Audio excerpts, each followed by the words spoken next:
There's billions of dollars flowing through this part of the ecosystem that I think is a testament to, if you're willing to put in the work, you have the grit, and you have the knowledge, experience, or expertise, there's a business to be built. You kind of just got to take the first step. So we see it in the numbers every day. First step you have to take is like, I believe that I can do something with it. That's like a psychological thing. The rest of it is like, how do you build all the processes and systems and content around you that take advantage of that and can build the business that you want that turns into sales? I think the most successful creators, especially when they've never done this before and they're trying to learn how to turn into a business, are scrappy. Like, they're the people who just like put themselves out there. They're DMing their favorite creators and entrepreneurs and marketers and asking them questions. They're getting invited to events. They're showing up at events. The more you can get in front of people and have interesting conversations, the better. I think as creators, a lot of the time they're just into the creative side and they're not thinking about the business side. And I wish creators would get smarter around that. So I would encourage them to talk to people about what marketing really is, because it's not just social media. Again, it's not an or, but it's an and. But you got to learn about that and more so than people kind of do right now. Welcome back to Creator Commerce. We're here with Allie Fernando. Allie, welcome. Hi, thanks for having me again. Yeah, thanks for coming back. We're going to do Q&A. Yeah. So this is an opportunity for us to engage with our community, but also those online, to talk about building in the creator economy, in the knowledge economy, and just get into some of the questions that people have. Yeah, I love it. So let's start out nice and strong with Dave. Dave asks us, what's one thing you can expect to struggle with the most if you're on your journey to 100K? Pricing and packaging. Ooh, tell me more about that. I think pricing and packaging, because this is about how to get to 100K, right? Yeah. And so you can have an audience, you can have social media following, you can have an email list, but the real question is, honestly, what are you building? Like, what product are you building? But with that product, how are you pricing it? And how do you make sure you're not overpricing it, underpricing it? My general opinion has always been to overprice. Mm-hmm. I know you kind of have a different take there. Would love to hear about that. Yeah, I think that not necessarily a different take, but a recommendation I have for creators. One is just like get started, like put a price tag on it and don't think about it too much. Because if you overthink, you'll never launch. I think that we have this dynamic at Kajabi where we talk about founding members and getting your community bought in. And so I think the opportunity to get people in at a price point that still feels really valuable to you, like you have to make it make sense for your business, but that feels really accessible to your audience. You can really easily win people into your first ever cohort and grow with them over time. I think it's a lot easier to run promotions where you're like, hey, my price is going up, so get in now and buy into the community, than it is to potentially go in too high and have that not pay off immediately. Yeah, and I think you're right about the get started part. It is, you got to get it going. Even in that part, it's like validating when you're getting started. People think building the product is getting started. It's actually like, what are you going to build? And talking to your audience and understanding what they want. I think that is maybe the first part of the journey that people got to think through. Yeah. What do you think about, like, when you talk about pricing and packaging, like, where would you recommend that creators and entrepreneurs go to learn about that? Like, is it talking to other creators? Is it business books? Is it like... I would say all the above. I think it's going to creators or going to online entrepreneurs and seeing how they price and package things. Like, kind of look at the competitor set. If you're building in a certain space, see who's out there, see who's successful, and use them as a guide to like get out of the gates. Like over time, you'll build an audience, you'll get feedback from your community on how to like expand your business. Yeah. But I think when you're getting started, it's important just to see what's happening in the market and make a decision based off of that. Totally. I think that a lot of creators don't do competitive analysis as much as they probably should. That's right. I was listening to a podcast. It was Emma Greed, who is the CEO of Good American. Oh, yeah. And that's obviously an e-commerce direct-to-consumer brand. So different than the creator space. But she it kind of sparked an interest in me and reminded me the importance. She was like, I eat, sleep, and breathe what my competitors are doing. Absolutely. Like, you should know what they're doing at any point in time and understand how you are differentiated in the market. Or there was another philosophy around like, look at what all of your competitors are doing really, really well and look at the things that they are not focusing on. And maybe what they're not focusing on could be the thing that you actually own and are really good at. That's instead like of the white space. Right, exactly. Instead of trying to beat them at the thing that is maybe oversaturated.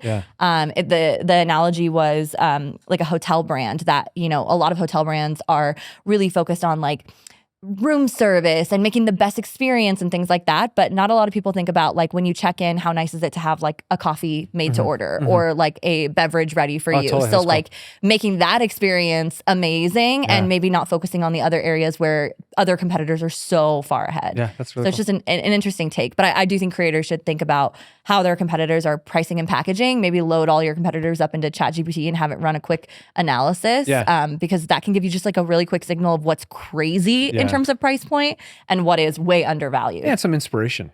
Yeah, totally. Kind of on that same note, somebody had asked, does anyone really make money with this? The market feels so saturated. And I'm going to assume that this means digital products and kind of like the creator commerce of it all. Yeah, I mean, the best stat we have around that is on Kajabi itself. Our heroes and our customers or creators have made over $10 billion. Yeah. They make north of $2.5 billion a year, right? Yeah. So if that doesn't tell you that there's money to be made here, I don't know what else does. And there are not many platforms out there like that, but there are some who have that kind of scale, right? So there's billions of dollars flowing through this part of the ecosystem that I think is a testament to if you're willing to put in the work, you have the grit, and you have the knowledge, experience, or expertise, there's a business to be built. You kind of just got to take the first step. So we see it in the numbers every day. Yeah. Why do you think people assume that it's so oversaturated? Why does that perception exist? I just think digital, especially in the area of AI, I just think digital content creation feels like everything is constantly created at the press of a button. And I think that can be overwhelming. I actually would take not a contrarian view on it, but we were talking about this with some of our other podcast guests or heroes. It's like the knowledge, experience, or expertise anybody has. First step you have to take is like, I believe that I can do something with it. That's like a psychological thing. The rest of it is like, how do you build all the processes and systems and content around you that take advantage of that and can build the business that you want that turns into sales, right? A lot of it is like, we talk about social media platforms in Kajabi. It's not an or, but it's an and. Yeah. Build really good content that gets people to notice who you are on these social media platforms. Make sure that audience is engaged. And if they're engaged, there's a way to bring them down the funnel and provide value to them in terms of with digital products that helps you generate revenue and helps them get value. And that's what a business is at the end of the day. I actually think people think about it too much and don't get going. Yeah, totally. I completely agree. That was a really great question. I want to jump into, somebody had asked, Henrique said, what's the best platform to sell an online course in your opinion? Now, I know your answer to this is going to be quite obvious, so I'll take it one step deeper. Yeah. Not only what is the best platform, but I'm assuming you're going to say Kajabi. Why do you believe all-in-one is a better fit in terms of the technology for creators looking to build digital product-based businesses? Like, why would you recommend a creator get started with an all-in-one versus going individual point solutions that do something really, really well? I think it's a great question. I would say Kajabi, obviously, right? But I don't mean that just like, oh, because I work here. Obviously, that's a dynamic. I think in general, we have seen hundreds of thousands of creators and online educators and knowledge entrepreneurs kind of build these businesses. And what ends up happening inevitably is like, yes, it can be, there's free tools out there for X, Y, and Z. But what ends up happening is that you're spending so much time on your software set and your fragmented capabilities. And honestly, even if they're free, sometimes they're paid and the costs add up. You're spending more time on the administrative burden running a business versus actually building the content, building the relationships, building the audience, building the email lists. That when we think about it, it's like you should start on a place that scales with you over time. So Kajabi, even the way we're priced, right? You start at a lower price plan. It's limited, but it's meant to be, okay, I can set up digital products, get my email list going, build a website, do all the core things I need to do. And then once I start making sales, I can upgrade according to where I am in my journey. And I just think the cool thing about an all-in-one is that it's infinitely scalable. Like as you grow, the platform grows with you. And I think that starting on one tool or one software piece or one platform just makes that journey a lot easier than having to migrate from X or Y and Z or consolidate. Like I just think for me, Kajabi does a great job of reducing the administrative burden of building these online businesses. And why not start there and have it scale with you over time? Totally. I mean, we talk about this all the time internally, but also with creators is like, not only do you have to pay for individual point solutions that may or may not have the robust tooling that you need for that individual thing, you also have to string those things together, because if you have a different website provider, you have a different email provider, you have a different digital product provider, you have a different checkout provider. Now your customer journey is fragmented across all of those different platforms. So like I buy from your checkout on one platform, and then you have to hope that the connection from that platform to your email provider works so that I, as the customer, can get the email notification to say, congrats, you're into this course, go log in. And so just like that connection alone, to your point around administrative burden, like that takes time, energy, effort that could just happen really seamlessly. And it doesn't scale as quickly as if you had it all under one roof. That's totally. And again, cliche, but time is money, right? If you're spending your time doing that, what is the opportunity cost of that time that could be put towards getting that new customer or building that new content that you want to build? Like there's only 24 hours in a day, and you got to allocate that appropriately. Totally. And like I think a lot of times people like mistake complexity or like multiple systems for like sophistication in your business. And like, think about how awesome it would be if Kajabi as a business could run on one platform. Like if we could reduce our overhead, if we could, like, we as a company would be like stoked by that. And so I think that creators oftentimes are like way overcomplicating that, because your business can be sophisticated and your tech stack can't be simple. Absolutely. Cool. I'd love to move on to Bento asked, I'm really interested about making a paid newsletter, but I've seen a lot of people giving their newsletter for free. I don't know what is a good idea, free or paid. I think it depends on what your goals are. Like a lot of times people think about your funnel. You have social media, then you have email lists. And then a lot of people use their email lists and newsletter as a combination to just like cultivate the audience or bring them down the funnel or give some stuff away for free to get them excited about what the next journey could be. That might be a digital product, a coaching session, something like that. So it really depends on your goals. I tend to think of newsletters as an audience cultivation like product. And then if you want to go deep, if there's like real deep research or something like that, you can always put stuff behind a paywall or like another paid newsletter. But I kind of think about it as like it's a point along the journey that I think you can give away some content for free, also deepen that relationship, and then hopefully upsell them or provide other valuable digital products that give you the opportunity to monetize. Totally. The two things that I would recommend are, I think creators oftentimes forget that like you can literally talk to your audience about these things. So I've worked with a couple of Kajabi customers who, before they ever even launched a product, they send out like a really simple survey to their social audience. And the survey effectively tries to answer the questions of what would you pay for? The type of digital product, what kind of content do you want to see within that digital product, like the topics, and then how much would you pay for that? And if you ask those questions and get even 100 responses, you now have data that you can move forward with and make an informed decision on. So step number one, I would say do that in terms of like free, paid, what people want to see from you. And then the other recommendation I have is based on that data, because you obviously always have to operate with what your audience wants from you. Think about like what kind of lifestyle you want as a creator, right? Like if you are doing a newsletter, and they didn't say this, but like I'm just going to pretend that this is the case for them. If you're doing a newsletter and you don't like to write, it's probably not a good fit. Don't do it. Not content market fit. No, not content market fit. Even if your audience is like asking you for that. And if it's not something that you are passionate about or that your type of content fits into that format. I say this all the time when people are asking like, oh, I'm struggling. Like, do I do a course or do I do a membership?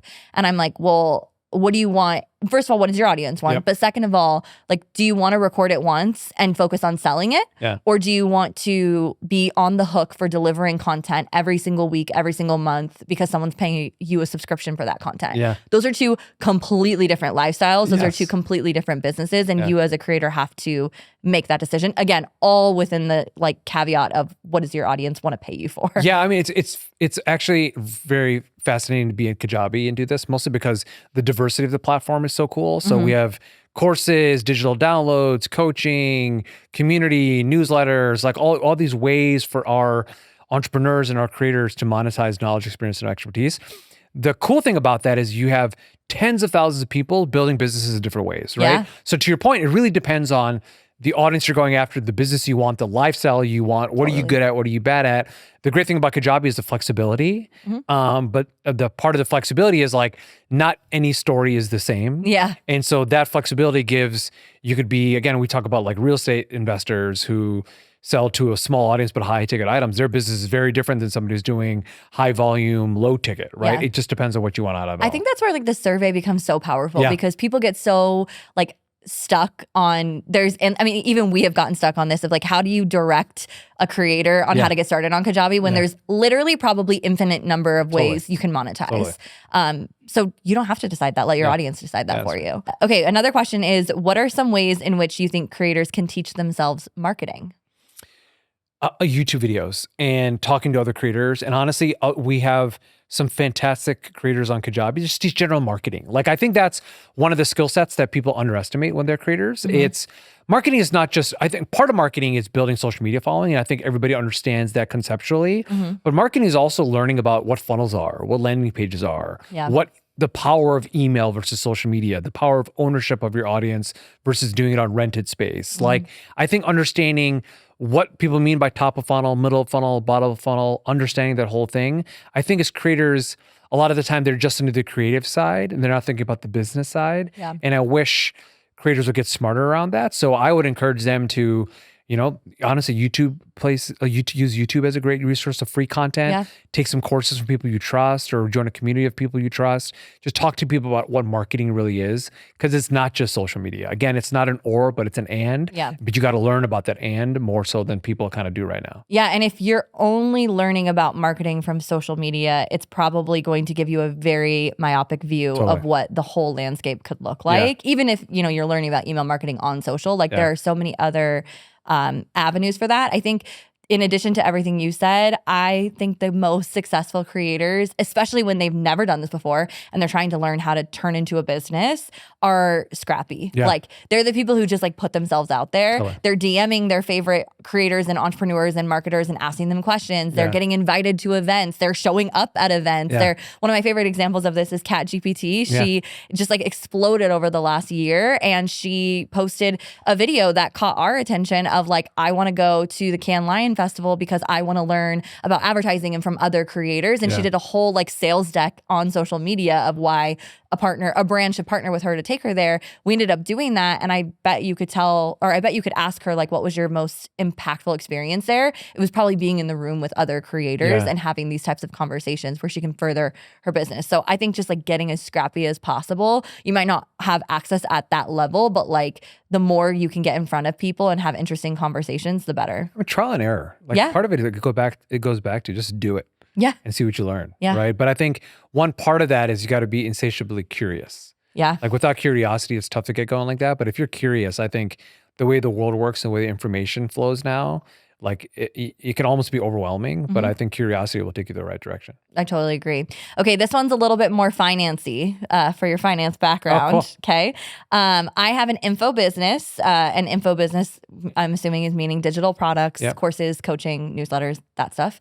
I'm doing nearly $2 million a year. Oh, wow. And $500K a year of that is annual recurring revenue. Great. Less than 3% churn rate. Oh my gosh. Crazy. Great business.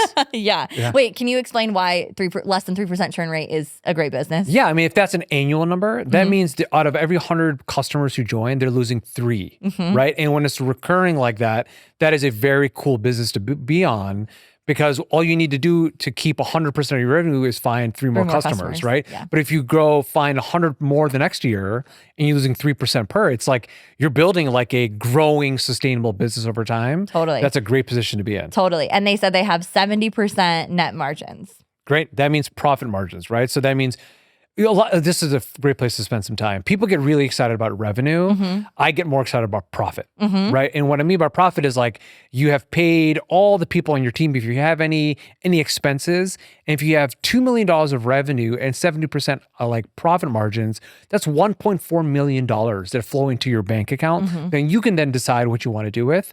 That's a awesome business. Do you have any concept of like what good net margins looks like in an info-based business? I don't know. Not really. Like it kind of depends. Like a benchmark, I guess? Yeah, I mean, in general, I think information-based businesses are really high margin. And what that compare that to is e-commerce businesses. If you're building like a physical goods business, you have all the infrastructure of like, how do I sell this stuff online? Then you have the supply chain of how do I build the actual products that I want to build? You have inventory. You have all these costs.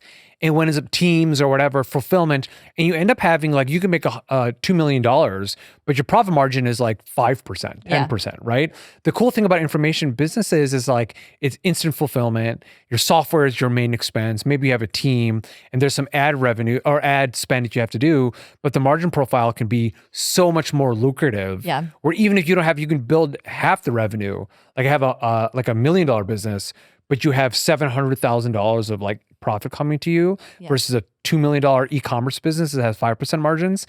Like just do the math and depends on what you want, but profit is usually what people want. I don't think that that's something that a lot of entrepreneurs and creators in the digital product-based business space like think about or like know, right? Because like these benchmarks are not like, I mean, I guess like you could find them publicly, but like we're not talking about them often. And so the difference between like an e-commerce based business or a digital product is really fascinating. Yeah, it's also, if you think about it, like people celebrate revenue all the time, right? And I just... You don't get a lot of love for profit. Yeah, you don't get a lot of profit, but I really think people should be like, how am I taking out? If I make $1 million in revenue, but I'm spending $1.5 million in ad spend, not sure that's great. Business. That's not a great business, right? Just all of the stuff that you just talked about, where would you tell a creator to go learn that? I think, again, I'd go to some YouTube channels. I think that's really thoughtful to be. There's some good content around that. I would spend some time, maybe buy some books or listen to some like podcasts that talk about just like business 101. Fundamentally, that's what it is. Yeah. It's like revenue, a cost of goods sold, gross margin, operating expensive, taxes, profit. Like all those things are just good things for any entrepreneur to know. A lot of people forget out along the way, but I think there's really good content out there. Yeah, I love that. Okay, now the question, again, $2 million a year, $500K in ARR, less than 3% churn rate, 70% net margins. In practice, if I were to sell my business, what could I get for it? 7% net margins, so $500K in recurring revenue, 1.5 million in one-time transaction revenue, right? To get to 2. Yeah. And 7% profit margins holistically. 70, yeah. 70, so $1.4 million. Correct. Gosh, it really depends. Like I think if you had more recurring revenue, I think there'd be more value there because it becomes more predictable over time. Interesting. One time. Wait, talk about that. Yeah, like the cool thing about recurring revenue is like you see what it is now, but you can also forecast what it's going to look like over the coming years. And what that gives you the ability to say is like, oh, cool. Like next year I'll have this much revenue. The year after I'll have this much revenue. So you can start building like, how does this thing look like over time? It gives you like a discounted cash flow of what that is worth right now. That's like a valuation mechanism. So I think the more you can veer towards recurring revenue, the better. What that means in terms of like valuation, it really depends on what's happening in the market. Like sometimes people value things off of revenue.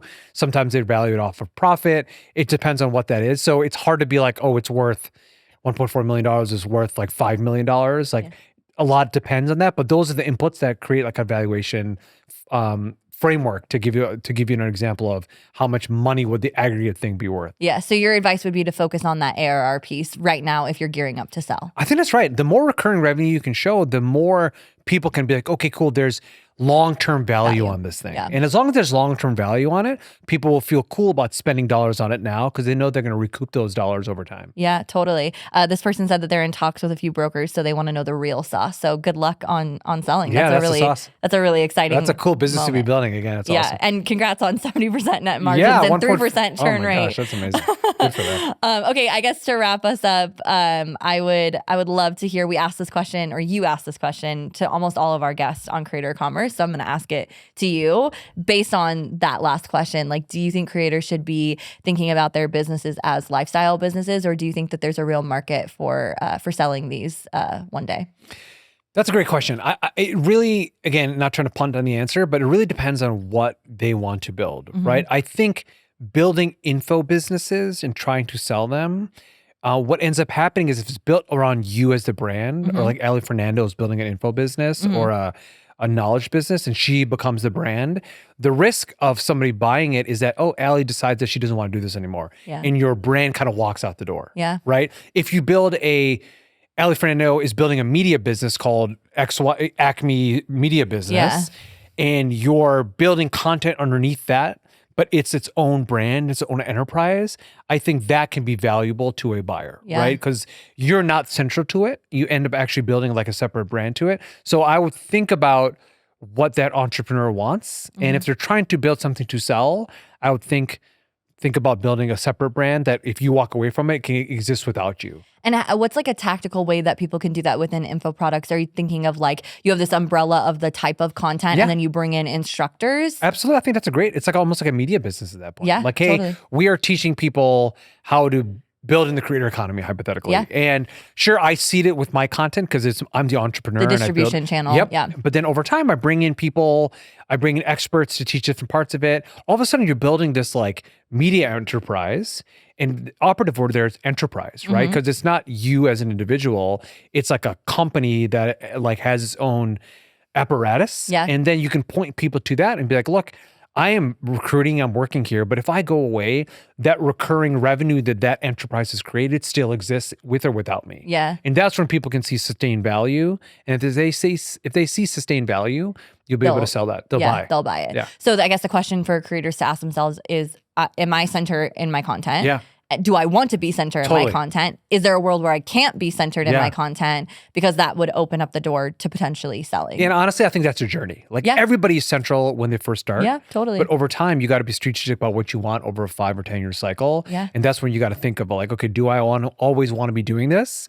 Or do I want to build something that I'm central to, but over time grows without me? Totally. And I think that's the difference between like a lifestyle business and an enterprise value generating business. A perfect example of that on Kajabi that I can think of just off the top of my head is One Commune. Yeah. They have built a massive business on Kajabi. The faces of that business are not the people, the founders. Yeah. They bring on individual wellness experts to talk about certain things. So One Commune would be a great like reference point for a company that is essentially positioning themselves like that. Not that they're trying to sell or anything, but I think that's really interesting. It's a good model. Yeah, it's a very, very good model. Well, thank you so much for answering the questions. Hopefully that was helpful to everyone who asked, and we'll see you next time. Awesome. Thanks.